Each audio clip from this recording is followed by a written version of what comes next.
Hey, good morning, everybody. This is Phil with Firefighter Roofing here at a repair site.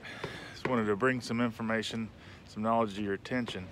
It's a high-pitched roof here. It's above a 12-12.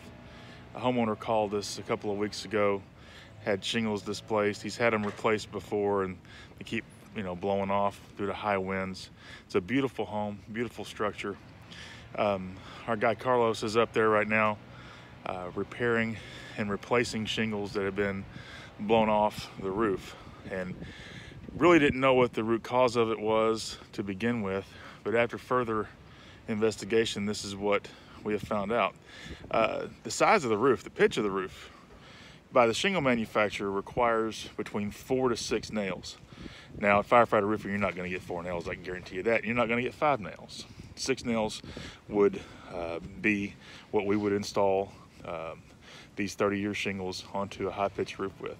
The shingles, as they came down, we investigated, inspected, and what we come up with is they had between 4 and 5 nail strikes on each shingle.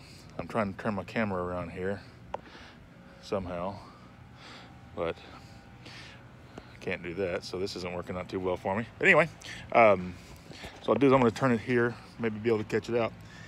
So what we have on the roof today are 1-inch nails as well.